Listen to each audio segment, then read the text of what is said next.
24ஆம் ஆண்டு 3 நாடார் மக்களவை தொகுதியிலையும் சொல்லி அடித்தோம். எடப்பாடியை டெபாசிட் இழக்க வாய்ப்புன்னு ஐயரும் நாடாரும் என்ன செய்ய முடியும்னு கேட்ட என் தம்பி மிதுன் பழனிசாமியை சொல்லி அடித்தோம், ஜெயித்தோம்.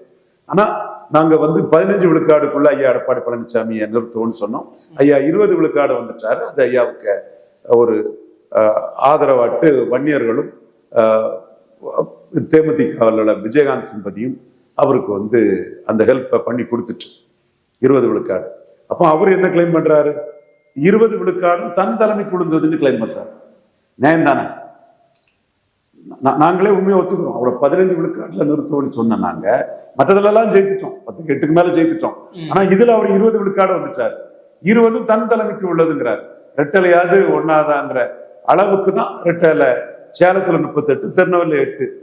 எம்ஜிஆர் காலத்துல சேலத்திலயும் 38 தான், திருநெல்வேலி சேலத்துல 35 தான், திருநெல்வேலியில 35. அங்கே சேலத்துல அதிகம் வைப்போம், திருநெல்வேலியில எக்கச்சக்கம் குறைவு, 27 விழுக்காடு குறைவு. சேலத்துல 3 விழுக்காடு அதிகம். இது மாதிரிதான் விழுப்புரம் சிதம்பரமும் ராமநாதபுரம் தேனியும். அப்போ அந்த ரெட்டலை வேற, அந்த எம்ஜிஆர் வேற, அந்த ஜெயலலிதா வேறங்கிற ஒரு தன்மையே இதுக்குள்ள இருக்கு.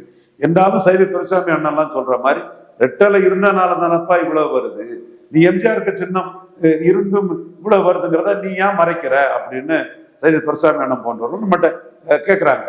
இப்ப அத்திக்கடவு அவிநாசி திட்டத்துக்கு பிறகு செங்கோட்டையை எம்ஜிஆர் ஜெயலலிதா போல எடப்பாடி கெடுக்கிறாருன்னு போர்க்குடி தூக்கின பிறகு விஜய் எம்ஜிஆர் ஜெயலலிதான்னு வந்துட்டார். தாவேக்கா எம்ஜிஆர் ஜெயலலிதான்னு வந்துட்டார். எல்லா தாவேக்கா தொண்டர்களும் ஜெயலலிதா படத்தை போட்டு அதிமுக காரங்களை செங்கோட்டையன் பாதையில தீப திருநாளுக்கு செங்கோட்டையன் வாழ்த்து வச்சிருந்தாருல, ஜெயலலிதா அம்மையார் படத்தை போட்டு மக்கள் தலைவர் எம்ஜிஆர் படத்தையும் போட்டு அந்த இதை இன்னைக்கு எடுத்துட்டாங்க.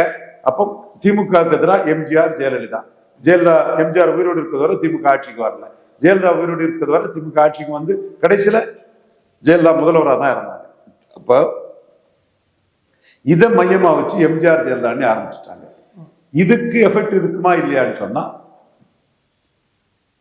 எடப்பாடி ரெட்டலை வச்சு அதை சமாளிச்சிருவாரு.